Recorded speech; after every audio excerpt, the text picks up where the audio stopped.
These are images from that jubilant day on July 9, 2011, when South Sudan became a new nation. But the celebrations were short-lived. We never imagined our country would turn out this way. During the time of independence, there was so much hope and enthusiasm about the prospects of South Sudan moving forward. Years later, this country is engulfed in civil war.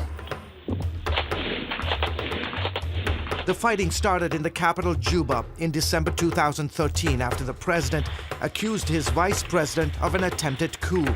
Soldiers loyal to both men turned on each other. Since then, war has engulfed 7 of the country's 10 provinces. Too many people are getting killed. So many, including small children. How do you feel about women? This? Tell me, how do you feel? No, it's really very bad. I feel sorry as a Southern. In 4 short years, South Sudan went from the world's newest country to its most fragile. This country has been one of the neediest countries in the world. It is a cesspool of human suffering. And I wondered if I might close with just a quick prayer. Rich Stearns is president of World Vision US. His group has been working in South Sudan since 1989. Stearns says the war is leaving a trail of tears and unspeakable human suffering. It is a terrible place to be a child, a terrible place to be a family in so many ways, because there are so many different threats to your livelihood and your well-being, whether it's food or lack of clean water, lack of sanitary facilities, lack of educational opportunities, lack of economic development, or conflict, as we've seen right now is happening in this country. Violence committed by both sides is intensifying. The UN says hundreds of girls as young as 8 have been gang raped and murdered. Boys have been castrated and left to bleed to death. Last week, UN investigators accused South Sudanese government soldiers of raping scores of women and girls, then burning them alive. Well, the spirit of the Independence Day was the spirit of peace. The spirit today is the spirit of conflict. People aren't working, farmers aren't planting.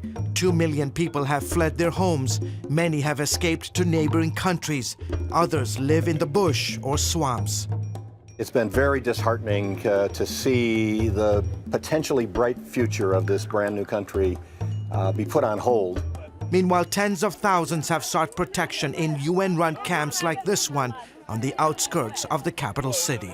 Since the conflict began back in December 2013, the United Nations is now running these POC. They're called Protection of Civilian Sites. This one has roughly about 22,000, but across the 8 sites, there are close to about 130,000 South Sudanese.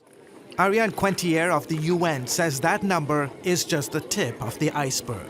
Because we probably have something like 3 million people between refugees and displaced persons who have been affected by this war.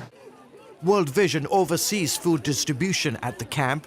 Ngure Muruti heads the operation and says his team ensures that no one slips through the cracks without food. They get sorghum, they get beans, they get vegetable oil, and they get salt. Mary Namon has lived in the camp for nearly 2 years. I have no other option but to stay here until this war ends. She's lucky to even have food to eat. Far from the camp, in towns and villages in the war zone, people are dying of starvation. And reaching those in desperate need can be logistically challenging.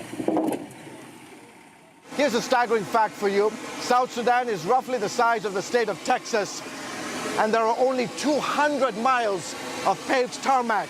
So the best way to get to these locations is via plane. On a recent afternoon... Sir, one at a time. One at a time, yep, sure. Thank you, sir. CBN News joined World Vision as they traveled to a remote village far from the capital city. Here, aid workers race frantically to save 250,000 children like Aout, who are suffering from severe malnutrition. One of the things they do right away is to get an assessment, a physical assessment, but also a weight assessment. Aout is 13 months old, and a typical child at 13 months should weigh roughly about 9 kilograms. Aout right now at 13 months weighs about 5.5. Nurse Damaris Wanjiku says a combination of therapeutic milk and nutrient-rich foods will keep him and other kids in this village alive. The mothers go home with the children, then they return every 7 days. And then we take their weight just to monitor the progress, and then we give them more supplies for another week. The program continues until each child is healthy. My baby would be dead if it wasn't for this nutritional center. Thank God he's getting better every day. A glimmer of hope in a young nation spiraling out of control. Despite several attempts at peace, both sides are unwilling to compromise and silence their guns. So for now, the fighting rages on, with tens of thousands dead and no end in sight. For aid groups, it's a battle against the odds to save lives, as experts warn of a catastrophic famine that could affect up to 5 million people. George Thomas, CBN News, South Sudan.